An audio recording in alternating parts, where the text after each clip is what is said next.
Innal hamdalillah nahmaduhu wa nasta'inu wa nastaghfiruh wa na'udzu billahi min shururi anfusina min sayyiati a'malina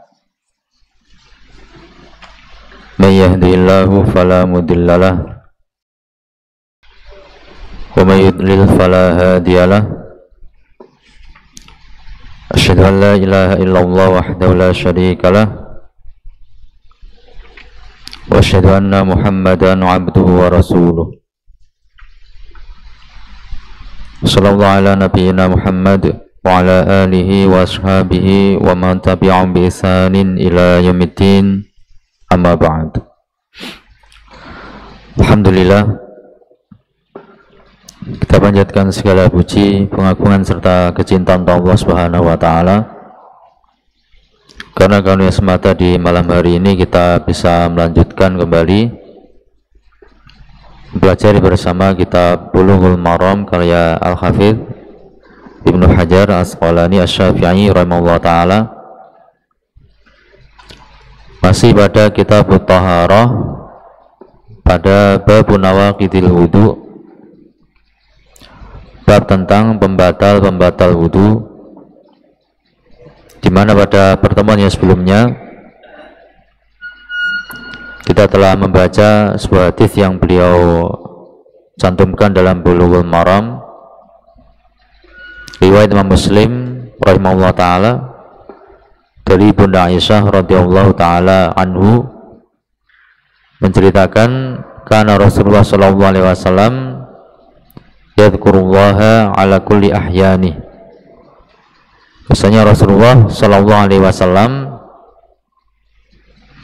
senantiasa berzikir kepada Allah Subhanahu wa taala ala kulli ahyani, pada setiap kesempatannya, pada setiap waktunya. Maka dari pembahasan yang sebelumnya tentang hadis tersebut, kita bisa ambil beberapa kesimpulan. Kesimpulan yang pertama, sebagaimana zahirnya hadis, bahwasanya Rasulullah sallallahu alaihi wasallam itu senantiasa berzikir kepada Allah Subhanahu wa taala, atau hampir selalu beliau berzikir kepada Allah Subhanahu wa taala. Inilah keadaan beliau, makhluk yang paling mulia, makhluk yang paling dicintai oleh Allah Subhanahu wa taala, seorang yang sudah diampuni seluruh dosanya yang terdahulu maupun yang akan datang. Beliau senantiasa berzikir kepada Allah Subhanahu wa taala pada setiap keadaannya, pada setiap kondisinya, dalam segala posisi itu beliau senantiasa berzikir kepada Allah Subhanahu wa taala. Maka kita sebagai umat beliau sallallahu alaihi wasallam seharusnya kita mengidolakan beliau, dan kalau kita benar-benar mengidolakan beliau, tentunya seharusnya kita berupaya untuk meneladani jejak langkah kehidupan beliau sallallahu alaihi wasallam, termasuk dalam hal ini yaitu memperbanyak berzikir kepada Allah Subhanahu wa taala. Dan berzikir dengan lisan itu suatu hal yang sebenarnya sangat ringan, sebenarnya sangat ringan untuk mengucapkan subhanallah, alhamdulillah, la ilaha illallah, Allahu akbar, astagfirullah, la haula wala quwata illa billah, ataupun zikir-zikir yang semisalnya itu sangatlah ringan sebenarnya pada lisan-lisan manusia, atau pada lisan-lisan kita semuanya. Berzikir itu jauh lebih ringan dibandingkan kita ngobrol, dibandingkan kita ngobrol yang tidak jelas arahnya, tidak jelas ujung pangkalnya, tidak jelas manfaatnya, bahkan kemungkinan besar kita mendapatkan madharat dari perbincangan-perbincangan, obrolan-obrolan yang kita lakukan tersebut. Seandainya gerakan lidah yang kita gunakan untuk ngobrol itu kita gunakan untuk berzikir kepada Allah SWT, maka akan banyak manfaat yang kita dapatkan, akan banyak pahala yang insya Allah akan kita dapatkan, akan banyak madarat yang bisa kita hindarkan dari bahaya lisan kita. Orang kita Indonesia mengatakan lidah tak bertulang, ya, lidah itu tak bertulang. Memang ada tulangnya? Kan tidak ada tulangnya.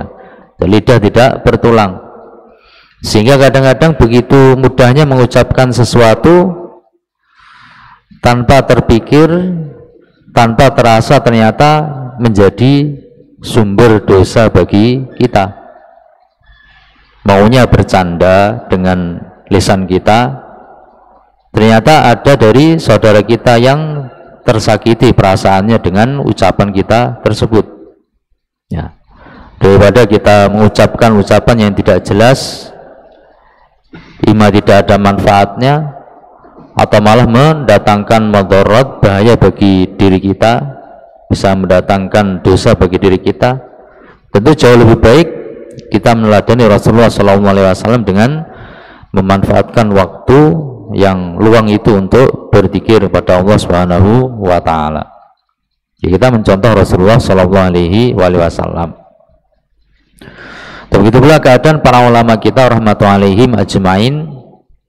Contohnya seperti Syekh bin Baz rahimahullah taala, diceritakan beliau itu memperbanyak untuk zikrullah, berzikir kepada Allah Subhanahu wa taala.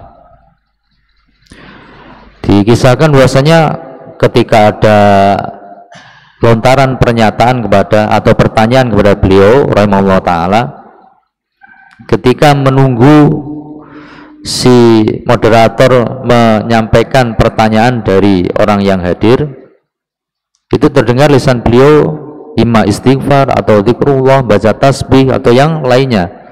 Itulah Syekh bin Baz rahimahullah taala. Ya, dimanfaatkan waktu sebaik-baiknya, apalagi untuk ibadah yang sebenarnya sangat ringan. Ibadah yang sangat ringan yaitu zikrullah, berzikir kepada Allah Subhanahu wa taala.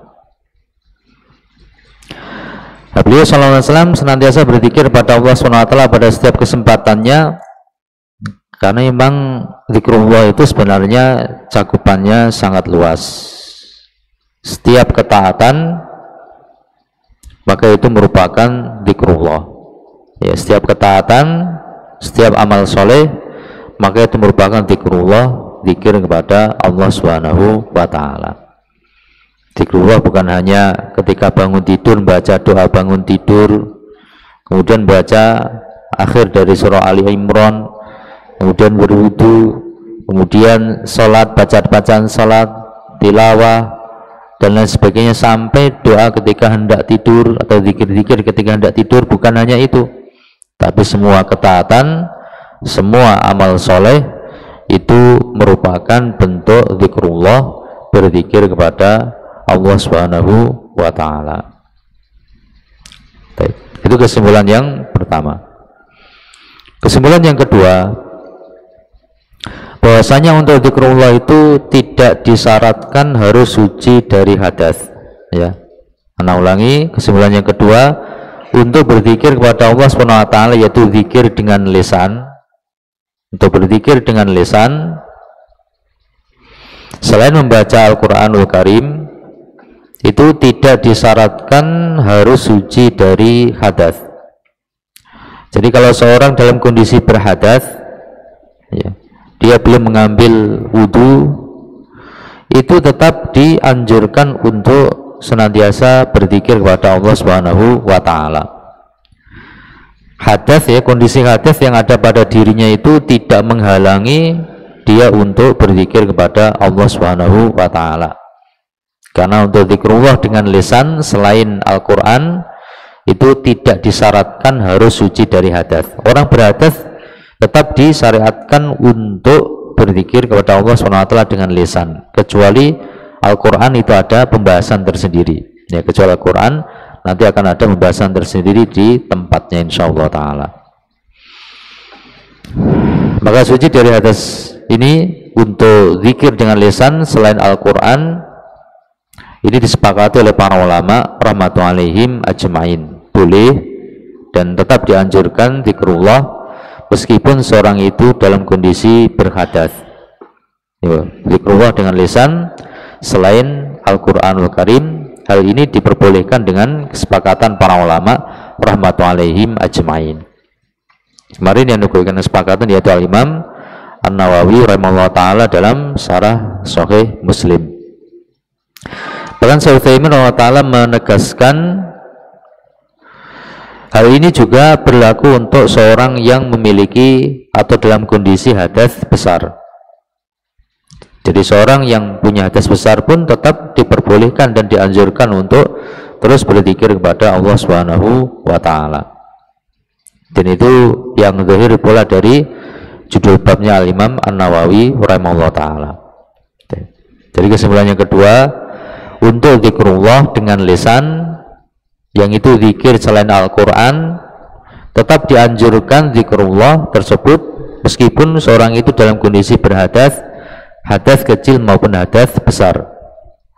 Tidak disyaratkan untuk zikrullah dengan lisan selain Al-Quran itu harus suci dari hadas. Tidak disyaratkan harus suci dari hadas. Jadi boleh meskipun dalam kondisi berhadas. Kemudian kesimpulan yang ketiga, dikecualikan dua kondisi. Dikecualikan dua kondisi. Yang mana dalam dua kondisi ini menurut pendapat yang rajih dan itu pendapatnya jumhur para ulama rahmatullahi ajmain, dimakruhkan zikrullah dengan lisan. Dimakruhkan zikrullah dengan lisan pada dua kondisi ini, yang dikecualikan dua kondisi ini. Itu pendapatnya jumhur, mayoritas para ulama rahmatullahi alaihim ajmain. Kondisi yang pertama ketika sedang buang air. Ketika sedang buang air, baik buang air kecil yakni kencing atau buang air besar, ini dimakruhkan untuk zikrullah dengan lisan. Ini kondisi yang pertama yang dikecualikan. Jadi ketika sedang melakukan aktivitas buang air, baik itu buang air kecil ataupun buang air besar, dimakruhkan berzikir dengan lisan. Dimakruhkan berzikir dengan lisan. Itu yang rajih dari pendapatnya jumhur, mayoritas para ulama rahmatullahi alaihim ajmain. Lalu kondisi yang kedua, ketika sedang berhubungan suami istri, maka itu juga dimakruhkan zikir dengan lisan. Terakhir kemudian kesimpulan yang keempat, zikrullah itu cakupannya sangat luas. Secara garis besar ada 3 macam kalau dilihat dari media untuk berzikir. Yang pertama berzikir dengan hati. Tercakup di dalamnya yakni semua keyakinan-keyakinan yang benar sebagaimana yang dikehendaki oleh Allah SWT, dan tercakup pula di dalamnya setiap amalan-amalan hati. Cinta kepada Allah, berharap kepada Allah, takut kepada Allah, bersandarnya hati kepada Allah, dan segala macam perbuatan-perbuatannya hati itu termasuk zikrullah, berzikir kepada Allah SWT dengan hati. Yang kedua, zikrullah bil lisan, berzikir dengan lisan. Membaca Al-Quran itu zikir yang paling mulia dengan lisan, yang paling utama. Kemudian baca tasbih, baca tahmid, baca tahlil, la ilaha illallah, baca takbir, istighfar, bersolawat, memberikan nasihat, menyampaikan mau'idhah, memberikan manfaat kepada yang lain, mengucapkan ucapan-ucapan yang menyebabkan orang yang mendengarnya itu menjadi bergembira. Itu juga termasuk zikrullah, termasuk zikir kepada Allah Subhanahu wa ta'ala. Itu aja. Kalau dari sisi dari sisi usaha yang dilakukan, gerakan yang dilakukan oleh lisan kita kan sama saja. Daripada mengucapkan ucapan yang tidak bermanfaat atau ucapan yang menyakiti perasaan orang lain, kan tentu lebih baik kalau kita ucapkan zikrullah atau kita ucapkan ucapan yang bisa membuat orang lain itu menjadi merasakan surur, merasakan kegembiraan, merasa bahagia, kan begitu. Nah, itu kan begitu. Terus kemudian yang ketiga, jenis yang ketiga yaitu berzikir dengan anggota tubuh. Semua ketaatan dengan anggota tubuh maka itu merupakan zikrullah. Begitu gerakan sholat atau gerakan tubuh kita membantu orang lain dan semua gerakan-gerakan yang itu yakni merupakan amal soleh, amal ketaatan, itu juga termasuk kategori zikrullah, berzikir kepada Allah Subhanahu wa ta'ala. Tapi itu 4 kesimpulan dari hadis yang sebelumnya. Insyaallah kita lanjutkan membaca hadis yang berikutnya. Ini ringkas insyaallah ta'ala, yakni tentang masalah bekam apakah membatalkan wudhu, begitu pula keluarnya darah dari seseorang karena luka atau semisalnya itu apakah membatalkan wudhu. Soal itu yang kita berusaha bersama pada pertemuan malam hari ini, dan kita bermohon pada Allah SWT semoga Allah Azza wa Jalla senantiasa memberikan kemudahan pada kita semuanya di dalam menuntut ilmu syar'i, dalam memahaminya, mengamalkan serta mengajarkan atau mendakwahkan kepada yang lainnya. Semoga Allah SWT menjadikan ilmu kita sebagai ilmu yang bermanfaat dan diberkahi. Khanifiddin rahimani wa rahmakumullah. Selanjutnya Imam Al-Hafidz Ibnu Hajar Al-Asqalani rahimahullah ta'ala dalam Bulughul Maram, beliau mengatakan, wa an Anasin, dan dari sahabat yang mulia Anas bin Malik radhiyallahu ta'ala anhu, beliau khatimi Rasulullah sallallahu alaihi wasallam, pelayannya Rasulullah sallallahu alaihi wasallam, berkhidmat kepada Rasulullah sallallahu alaihi wasallam. Dan Masya Allah, ya, selama berkhidmat kepada Rasulullah sallallahu alaihi wasallam, ya, tidak pernah dibentak, tidak pernah dipukul, ya, tidak pernah disakiti perasaannya oleh Rasulullah sallallahu alaihi wasallam. Nah, itulah akhlaknya Rasulullah sallallahu alaihi wasallam, makhluk yang paling mulia, makhluk yang paling Allah cintai, guru yang terbaik, pendidik yang paling mulia. Beliau seperti itu keadaannya kepada Anas Malik radhiyallahu ta'ala anhu, yang notabene Anas radhiyallahu ta'ala anhu adalah khotimnya, yaitu seorang yang berkhidmat kepada beliau sallallahu alaihi wasallam. Apa ceritanya di sini? Anan Nabiya, sesungguhnya Nabi sallallahu alaihi wasallam, ihtajama, beliau pernah berbekam, ya, pernah berbekam. Wa shalla, dan beliau pun sholat. Walam yatawaddo, dan beliau tidak berwudu lagi. Jadi beliau berbekam, setelah berbekam beliau sholat tanpa berwudu lagi, tanpa berwudu lagi. Akhrajahu ad-Daraqutni rahimahullah ta'ala dalam sunannya, yaitu Sunan Daraqutni. Walayyanahu, dan Imam Daraqutni rahimahullah ta'ala layyanahu, melemahkan hadis ini. Jadi hadis ini dilemahkan oleh Al-Imam Ad-Daraqutni rahimahullah ta'ala yang meriwayatkannya. Ringkasnya, hadis ini memang hadis yang lemah, ya, memang hadis yang lemah. Bahkan sebagian ulama mengatakan hadis ini adalah dhaifun jiddan, sangat lemah. Intinya ini hadis yang lemah. Kenapa? Karena di dalam sanadnya yang pertama ada rawi namanya yakni Shalih bin Muqatil. Ya, Shalih bin Muqatil, kata Imam Daraqutni rahimahullah ta'ala, laisa bil qawi, dia bukanlah seorang rawi yang kuat. Dia rawi yang dhaif, dia rawi yang dhaif.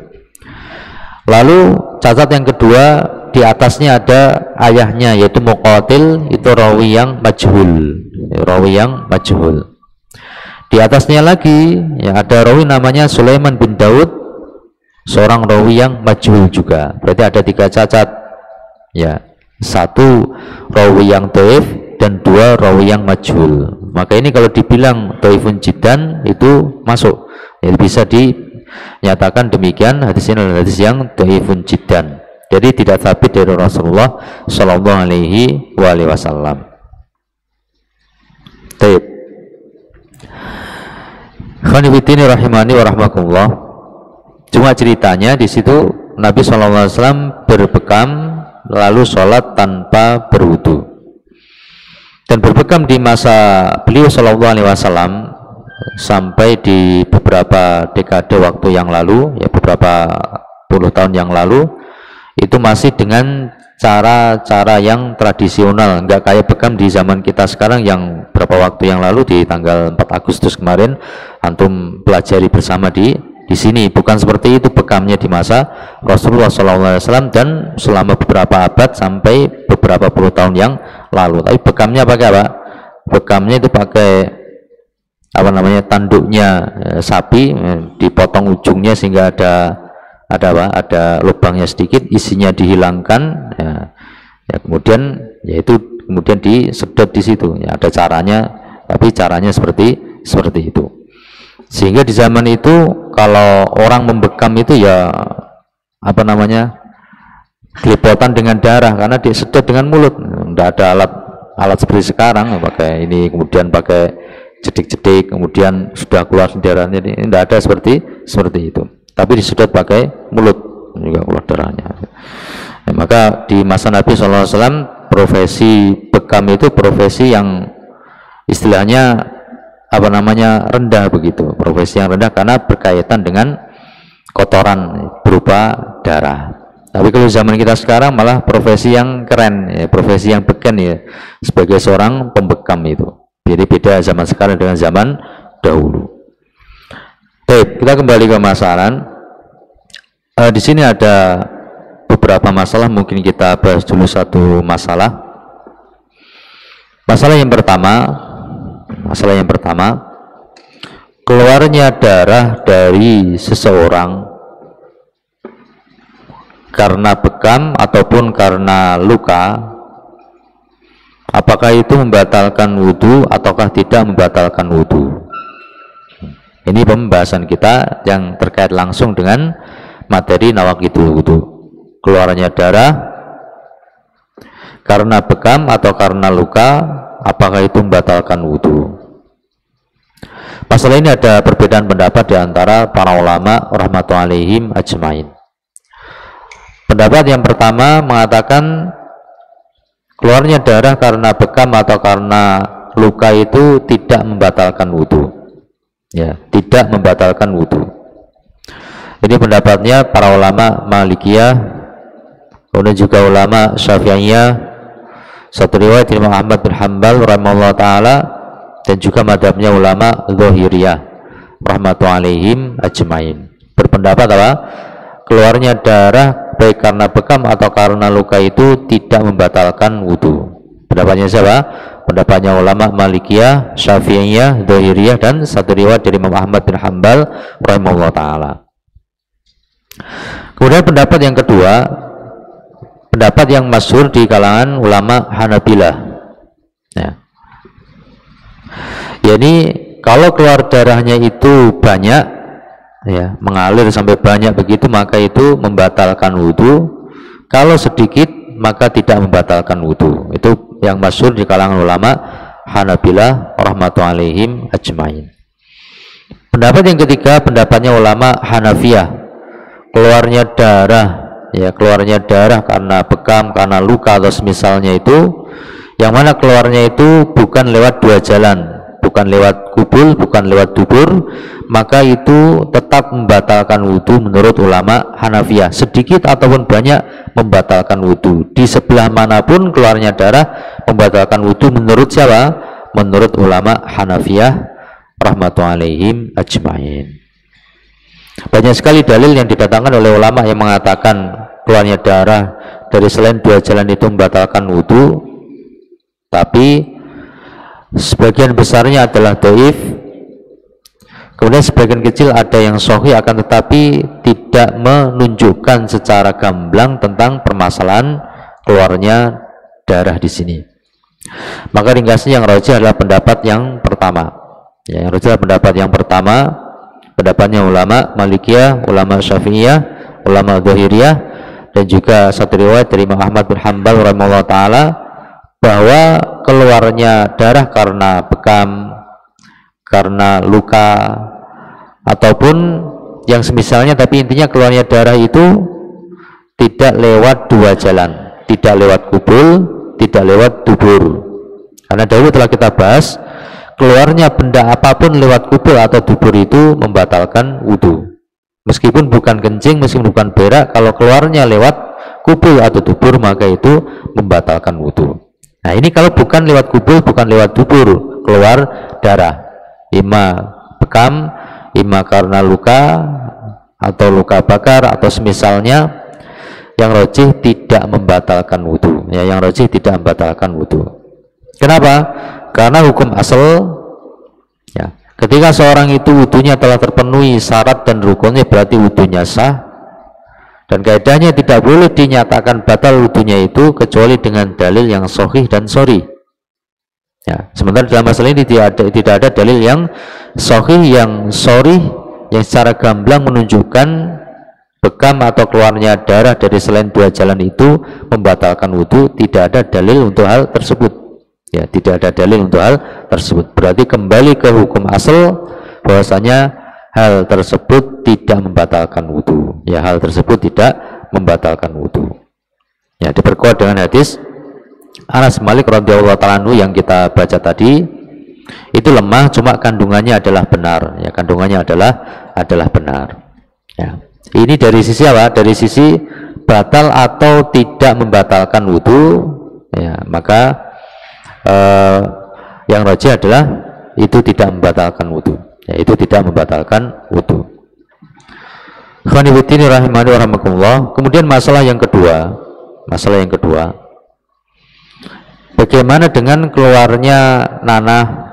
Ya, keluarnya nanah, cairan air, ya, cairan berupa air. Ketika orang luka bakar itu kan kadang ada airnya kan, orang luka bakar itu ada airnya. Itu kalau keluar seperti itu apakah membatalkan wudu?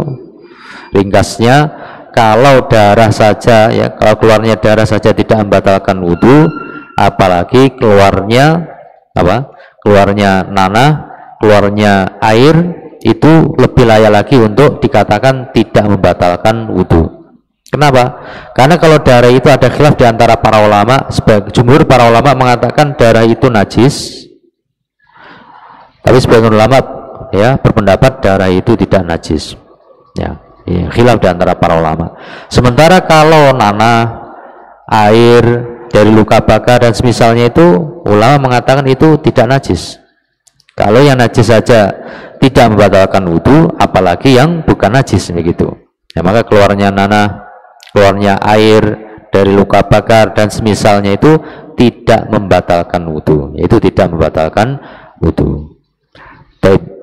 Itu dua masalah.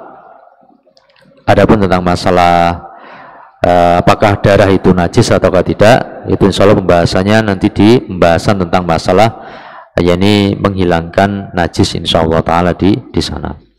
Wallahu a'lam bishawab. Tapi mungkin sampai di sini mudah-mudahan bisa difahami dan bermanfaat.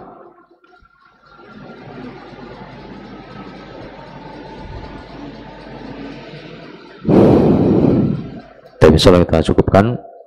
Mudah-mudahan apa yang kita pelajari bersama di malam hari ini bisa difahami dan bermanfaat bagi hati kita, dunia kita dan akhirat kita. Kalau ada benarnya dari Allah SWT, ada kelirunya karena keterbatasan ilmu, semoga diampuni oleh Allah SWT. Jika kurangnya mohon dimaafkan. Subhanakallahumma bihamdika asyhadu an la ilaha illa anta astaghfiruka wa atubu ilaik. Wa akhiru da'wana alhamdulillahi rabbil alamin. Wassalamualaikum warahmatullahi wabarakatuh.